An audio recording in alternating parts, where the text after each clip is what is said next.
পা সাবধানে, পা সাবধানে। ফিলাডেলফিয়ার পাশের শহর কেনসিংটনে এটি একটি সাধারণ দিন। এটি ট্রাঙ্ক নামের একটি ড্রাগের প্রভাব। এটি জম্বি ড্রাগ হিসেবে পরিচিত। এই ড্রাগ মানুষকে জীবন থেকে এমনভাবে বিচ্ছিন্ন করে ফেলে যেন তারা অস্তিত্বহীন। এখানে আসার পর মানুষ যেন জম্বি হয়ে যায়। এটা কেনসিংটনের পাশেই। মনে হবে যেন বিপর্যয়ের মাঝে বেঁচে যাওয়া কোনো গল্পের মাঝে এসেছেন। ঝাঁকানো শরীর আর ক্ষত বিক্ষত হাত। এটা স্কিন খেয়ে ফেলে। কেউই তাদের সাহায্যের হাত বাড়িয়ে দিচ্ছে না। এটি বিশ্বের বৃহত্তম উন্মুক্ত মাদক বাজার, যেটা ইউএসের ফিলাডেলফিয়াতেই। তবে আপনি যা দেখছেন তা কেবল আসক্তি নয়, এটা একটা সিস্টেমেটিক কলাপস। এটা টানা দশক জুড়ে ভুল নীতি আর লোভী ব্যবস্থার ফল। Den Tennessee Street Dragon befindet official am Verlegen. Tranquilizer থেকে দেখলাম ট্র্যাঙ্ক। এই খোলা বাজারে রাস্তার পাশে মাদক কেনা এবং ব্যবহার করা হয়। এমনকি তারা লুকানোর চেষ্টাও করে না। চরম দারিদ্রতা, ব্যাপক গৃহহীনতা, আসক্তি এবং মানসিক স্বাস্থ্য সমস্যা। আমেরিকার প্রতীকী কিছু সরকারি ভবন থেকে মাত্র কয়েক মিনিট দূরে ঠিক আমেরিকার স্বপ্নের দেশে একটি বড় মার্কিন শহরের উত্তর দিকের শহরতলিতে আছি।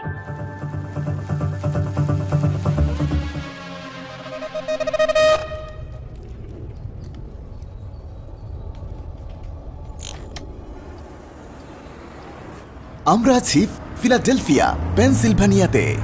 ওয়াশিংটন ডিসি থেকে এবং নিউ ইয়র্ক থেকেও 2 ঘন্টা দূরে। বিশ্বের সবচেয়ে বিখ্যাত শহরগুলির মধ্যে একটি, যার বিশ্ববিদ্যালয়গুলো বিখ্যাত। যেমন এই ঐতিহাসিক ভবনটির কথাই ধরুন। কিন্তু এই রাস্তাগুলির পেছনে লুকিয়ে আছে হৃদয় বিদারক সব গল্প। এই শহরেই খোলা আকাশের নিচে সবচেয়ে বড় এবং সবচেয়ে কুখ্যাত মাদকের বাজার অবস্থিত। আমেরিকার, হয়তো পৃথিবীর সবচেয়ে বড়। তাদের গল্পগুলো আমরা আরো ভালোভাবে জানব। আফিম থেকে ট্রাঙ্ক। গল্পের শুরু হয় হাজার হাজার বছর আগে, যখন ঐতিহ্যবাহী ওষুধে আফিম ব্যবহার করা হতো। 19বিংশ শতাব্দীতে ব্রিটিশরা এটিকে ঔপনিবেশিক হাতিয়ার হিসেবে ব্যবহার করেছিল, চীনকে মাদকে পরিপূর্ণ করে তোলে, যার ফলে শুরু হয় আফিম যুদ্ধ। সেই যুদ্ধগুলি জোরপূর্বক চুক্তি সইয়ের মাধ্যমে শেষ হয়েছিল। চীন হংকংকে ব্রিটেনের কাছে হস্তান্তর করতে বাধ্য হয়। এলো বিংশ শতাব্দী, আর মেডিসিন ড্রাগে পরিণত হয়ে এখন আমি ড্রাগ নেব। ধ্বংস ডেকে আনলো। আমেরিকার জনসাধারণের 1 নম্বর সূত্র হলো মাদকের অপব্যবহার। হেরোইন, কোকেইন এবং আসক্তি সমস্ত মহাদেশে ছড়িয়ে পড়েছে। Don't do drugs. Stop it. Get some help. এর নাম জাইলাজিন বা ট্র্যাঙ্ক, যা পশুদের অচেতনকারী ওষুধ। আর এখন এটি ফ্যান্টালাইন নামের ভয়ঙ্কর ড্রাগের সঙ্গে মিশানো হচ্ছে। কিন্তু একবিংশ শতাব্দী আরো খারাপ কিছু এনেছে। ফ্যান্টানাইল, যা হেরোইনের চেয়েও আরো 50 গুণ বেশি শক্তিশালী। এগুলো তো গুলি লাগার মতো ক্ষত। এটি আপনার স্কিন খেয়ে ফেলে।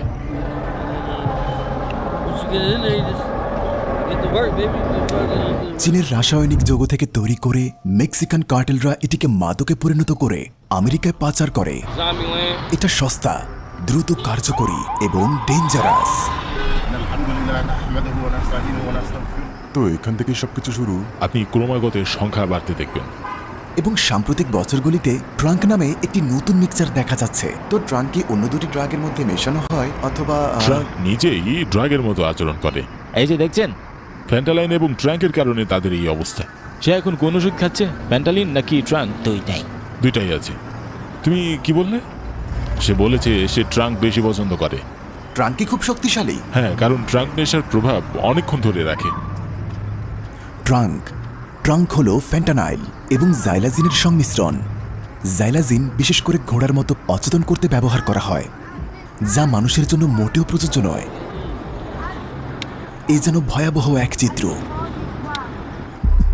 তো আমরা এখানে যে সংস্থার সাথে আছি, পেনস্ট্রক প্রাইমারি কেয়ার, কেউ মাদক ছাড়তে চাইলে সাহায্য করবেন? হ্যাঁ। তা কিভাবে? আপনারা কি তাদের ঘরবাড়ি দেন নাকি? আমরা তাদের আবাসনের ব্যবস্থা করতে সাহায্য করতে পারি, অথবা আশ্রয় কেন্দ্রের ব্যবস্থা করতে পারি। প্রথম লক্ষ্য মাদক থেকে মুক্তি। ভালো হয় যদি তারা হাসপাতালে ভর্তি হয়, কারণ এখানকার মাদক আগের মতো নেই। তাই সকলে ডিটক্সিফিকেশনে যায় অথবা পুনর্বাসনে। আর তারা এখনো ট্রাঙ্কের কারণে অসুস্থ, কারণ হাসপাতাল বা পুনর্বাসন কেন্দ্রগুলি জানে না কিভাবে চিকিৎসা করতে হয়। তাই আজকাল অনেকেই পুনর্বাসনে যেতেও দ্বিধাবোধ করছেন। যাদের কাছে ট্রাঙ্ক এবং ফ্যান্টানাইল অচেনা, দুটোর মধ্যে পার্থক্য কি? ফ্যান্টানাইল হচ্ছে একটি আফিম। এটা হেরোইনের মতো অনেক শক্তিশালী আর সস্তা। হ্যাঁ, এটা অনেক সস্তা। এটা সস্তা কারণ এটা মানুষের তৈরি। হ্যাঁ, ঠিক। এটা ওই কাজের জন্য। হ্যাঁ, ওই যে দেখুন, ওই রকম অবস্থা হয়। ওকে, তো এটা কোন ধরনের ওষুধের প্রভাব? হ্যাঁ, এটা ট্রাঙ্কের প্রভাব। ট্রাঙ্ক কি মিক্স? হ্যাঁ, এটা ফেন্টালাইনের সাথে মিশে আছে। নানা জায়গা থেকে মানুষ এখানে মাদক নিতে আসে, তারা তাদের থেকে বেশি টাকা নেয়। একবার তারা আসক্ত হয়ে গেলে তারা এরকম হয়, ভাবে আচ্ছা কেনসিংটনে গিয়ে আমরা কম দামে কিনতে পারবো, আর তারা এখানে আটকে যায়। ওরা ওখানেই থাকবে, আর কতদিন থাকবে আল্লাহই জানে। তো সে মাদকাসক্তির লড়াই করছে। পছন্দের ড্রাগ কোনটি? হেরোইন আর ফেন্টানিল। হেরোইন আর ফেন্টানিল। মানে মৃত্যুর ঝুঁকি জেনেও মানুষ কেন এটা নেয়? আমার ব্যক্তিগত মতে আমি বিশ্বাস করি তারা এটি বিষণ্ণতার কারণে নেয়। আমেরিকায় তারা যেসব কষ্ট আর ট্রমা নিয়ে বেঁচে আছে, মানুষ সেটা থেকে পালাতে চায়। আমেরিকার একটি মানসিক সমস্যা আছে যা আমরা গুরুত্ব দিই না, এর চিকিৎসা হয় না। হয়তো তারা শিশু অবস্থায় ধর্ষিত হয়েছিল অথবা আহত হয়েছিল, মা হয়তো মাদকাসক্ত ছিল, বাবা তাদের যত্ন নিতেন না, তাই তারা মাদক ব্যবহার শুরু করে। এটা যেন পিস্তল নিয়ে নিজের মাথায় শুট করার একটা বিকল্প। আমার টাকা কই রে? 2023 সালে ফিলাডেলফিয়াতে মাদকাসক্ত হয়ে মৃত্যুর রেকর্ড হয় 1400। যেন আমেরিকার বিরুদ্ধে যুদ্ধ চলছে। এই মৃত্যুগুলো কিন্তু কেবল মাদকের কারণে। অনেক মানুষ আসে কারণ এটি একটি খোলা বাজার, বিশ্বের সবচেয়ে শক্তিশালী এবং প্রাণঘাতী ড্রাগ মার্কেট। এই সব ড্রাগ প্রাণঘাতী। এটাই কেনসিংটন। আমি জানি না মানুষ এখানে কিভাবে থাকে। হয়তো দোকানগুলো খুব শীঘ্রই বন্ধ হয়ে যাবে। তারা বলছে এখানে বাড়িগুলো খুবই সস্তা, কারণ এই এলাকায় কেউ থাকতে চায় না। এমনকি পুলিশ থাকলেও রাতের বেলা পরিস্থিতি ভয়াবহ হয়ে ওঠে।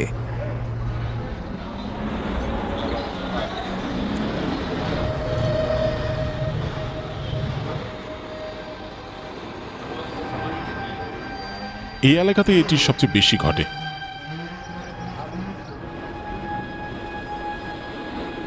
পুলিশ এখানে সব সময় আছে, ওরা সব সময় এখানে থাকে। তাদের কাজ হলো আশেপাশের এলাকা পর্যবেক্ষণ করা এবং মারামারি কমানো।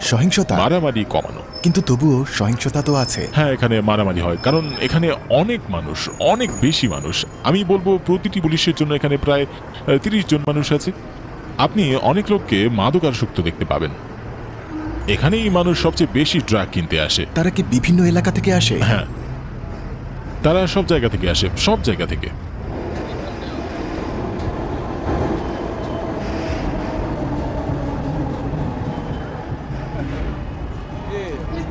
অসংখ্য মানুষ এখন সবচেয়ে শক্তিশালী মাদকের প্রভাবে আছে।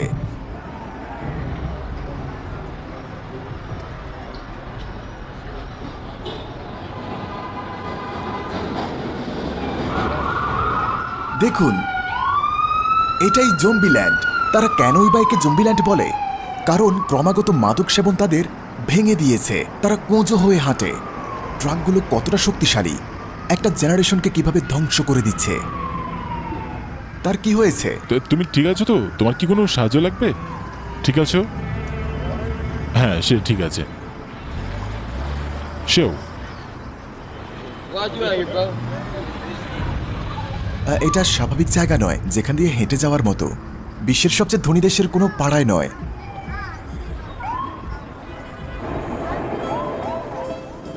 এটা একটা ফাঁদ যেখানে মানুষ আসে, তারা এখানে আটকে পড়ে। আমি এখানে থাকার সময় থেকে এদের চিনি। আমার বয়স এখন 33। আমার যখন 19 ছিল তখন কলেজের ছাত্ররা এখানে আসতো জাস্ট ট্রাই করার জন্য। হ্যাঁ, তারপর তারা আর ফিরে যায় না। তারপর কয়েক সপ্তাহ পরে আপনি তাদের পরিবারকে ছবি সহ এখানে দেখতে পারবেন মিসিং। কিন্তু ব্যাপারটা এরকম না, এটা এখানে স্বাভাবিক। মানুষ আসে, তারা সবসময় নিখোঁজ থাকে। এরা নিখোঁজ মানুষ নয়, নেশার কাছে হারিয়ে গেছে। পরিবার জানে না তারা কোথায়। তাকে শেষ দেখা গিয়েছিল 29 মার্চ। শেষবারের মতো কেউ তাকে সেদিন দেখেছে।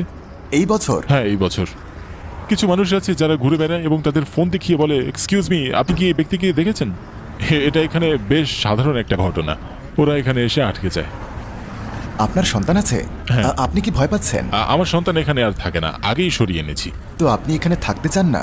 না না, আমি এখান থেকে সরে গিয়েছি। এখানে থাকার কোনো অপশন নেই। কিন্তু কেনসিংটন আগে খুব সুন্দর জায়গা ছিল।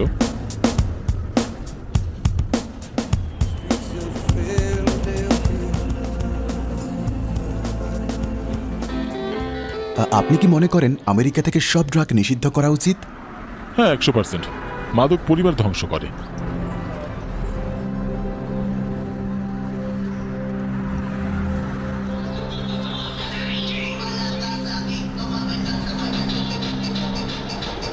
আপনি কি এই এলাকার? ভাই, জন্ম থেকে বড় হওয়া সবাই এখানে। কোন ড্রাগে ওরা মরেছে? আপনি $2 নিয়ে এসে এখানে কিছু একটা কিনতে পারেন। হ্যাঁ, $2 কেনা যায়। $2? এত সস্তা? এখানে সব সস্তা, এটা এখানে কমন। এত দাম কম? অনেকে এখানে সস্তা ট্রাকে নেশাগ্রস্ত হয়ে পড়ে আছে। যারা জানে না শুনে রাখো, সরকারই এসব আমাদের দিচ্ছে। সত্যি? হ্যাঁ, তারাই করে। হ্যাঁ, সরকারি সরবরাহকারী।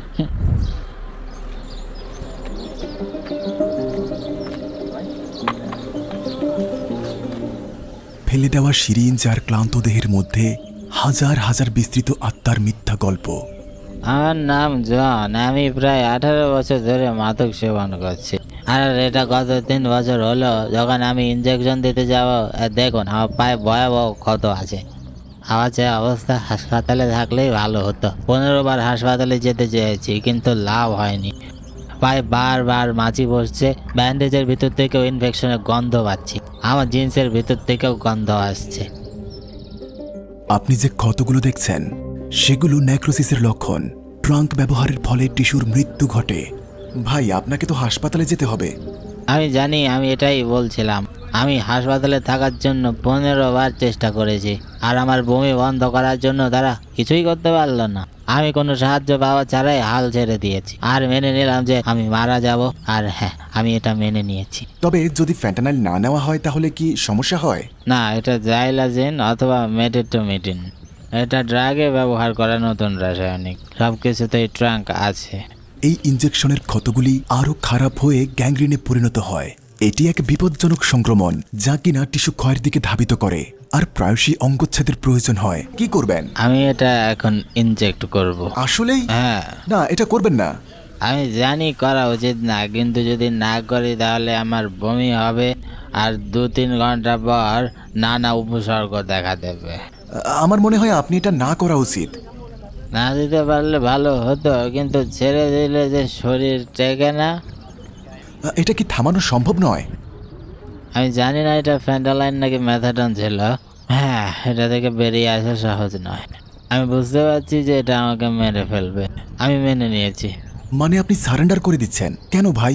বলা যায়। আপনার পরিবার কোথায়? আমার কোনো পরিবার নেই। আপনার বয়স কত? আগামী সপ্তাহে আমার বয়স 34 হবে। মাত্র 34? আপনি সরকারের কাছে সাহায্য চাইতে পারেন না? সরকার কি করবে? শেষবার আমি যখন হাসপাতালে গিয়েছিলাম, ওরা আমাকে দেখিয়ে বলেছে এটাকে অন্য কোথাও ফেলে দাও। আমাকে বলেছে একটা নেশাখোর বস্তু, আর আমাকে ঘাড় ধরে হাসপাতাল থেকে বের করে দিল। তারা আমাকে মানুষ হিসাবে দেখে না। তারপর আমি পা উপরে তুলে রাখি, যাতে আমি এর প্রভাব একটু বেশি অনুভব করতে পারি। এটা আপনার ব্যথা কমাবে? আপনি কি এখন আপনার পায়ের অনুভূতি পাচ্ছেন? আমি পা নড়াতে পারছি না। আসলে আমার কোনো শিরাও নেই, দেখুন। আপনাদের অন্য কোনো প্রশ্ন উত্তর দিয়ে সাহায্য করতে পারি? সত্যি খুব খারাপ লাগছে ভাই। সত্যি সত্যি যা দেখলাম একেবারে হতবাক। আমি কখনোই আশা করিনি যে এমন কিছু দেখব। লোকটি সম্পূর্ণ অসাড়, অজ্ঞান। আপনি কি তার পা দেখেছেন? কেউ তাকে সাহায্য করছে না, না হাসপাতাল, না পুলিশ, না কোনো সংস্থা। তার পা হারাতে বসেছে। এই কঠিন বাস্তবতা সে মেনে নিয়েছে। যে কোনো মুহূর্তে মারা যেতে পারে। তার পরিবার তো নেই। একবার এই ফাঁদে পড়ে গেলে আর বেরোনোর কোনো পথই নেই। তাই আমাদের সবসময় আল্লাহর আর পরিবারের কাছাকাছি থাকতে হবে। চিকিৎসার মাধ্যমে রক্ত চলাচল না ফিরলে তারা তাদের অঙ্গ হারাবে। আচ্ছা, তাহলে যেমনটা ছেলেটার হাত দেখতেই পাচ্ছেন, এটা স্কিন খেয়ে নেয়। আর এটা তো মানুষের ব্যবহারের জন্য না। এটা কি ট্রাঙ্ক? হ্যাঁ, এটা ট্রাঙ্কুইলাইজার। এখন তার কি হবে? খুবই খারাপ অবস্থা। তার হাত তো কেটে ফেলতে হবে। এটা দেখুন, তার হাত কেটে ফেলার সম্ভাবনা আছে। Xylazine is dangerous, is deadly. Doctors call it xylazine. তো তাকে কি কেউ বাঁচাতে পারবে না? হাসপাতালও না? হ্যাঁ, কিন্তু আগে ড্রাগ ছেড়ে দিতে হবে, তবেই সাহায্য করা যাবে। তবে কি সে এখন কোনো ব্যথাই অনুভব করছে না? ব্যথা হচ্ছে? ব্যথা না লাগার জন্য ড্রাগ নিতে হবে, তাই না? হ্যাঁ, এটা যেন দুধারই তলোয়ার। সে একেবারে যুবক। তার বয়স কত? তোমার বয়স কত? 26। 26? আমি 19 বছর বয়স থেকে ড্রাগ নেই। মাত্র 26 বছর বয়সে এমন হয়ে গেল। কেউই কি তাকে সাহায্য করতে পারবে না? পরিবার? আপনাকে সাহায্য করার কেউ আছে? আমার মা। ওটা আপনার মা? আচ্ছা, তার মা? হ্যাঁ, কিন্তু সে ক্যামেরায় থাকতে চান না। ছোটবেলায় আমি আমার বাবা মাকে ড্রাগ নিতে দেখেছি। আপনার মনে হচ্ছে ব্যাপারটা অনেক কুল, তাই না? হ্যাঁ, ভেবেছিলাম এটা খুব স্বাভাবিক। আপনি যখন আপনার রোল মডেলদের এমনটা করতে দেখেন তখন স্বাভাবিক লাগে। তাই বিষয়টা স্বাভাবিক। হ্যাঁ, কারণ আমি মাদকের প্রথম ব্যবহার দেখেছি আমার নিজের বাড়িতে। হ্যাঁ, কারণ এটা বাস্তবতা থেকে পালানোর একটা চেষ্টা, যেটা আপনি এখনো প্রকৃত অর্থে ফেস করেননি। হ্যাঁ, তাই আপনি এটা থেকে অনেক দূরে সরে আছেন। হ্যাঁ, সত্যি বলতে, কারণ এটা খুব দ্রুত অবনতি ঘটায়। জীবনের সব কিছু এবং সবাইকে হারানো যেন খুব সহজ, বেঁচে থাকার কোনো উপায় নয়। ঠিক আছে, আপনাকে অনেক ধন্যবাদ। হ্যাঁ, আপনাকে। এখানে সিরিঞ্জ মানে আরোগ্য নয়, বরং ব্যথা আর কখনো কখনো মৃত্যু।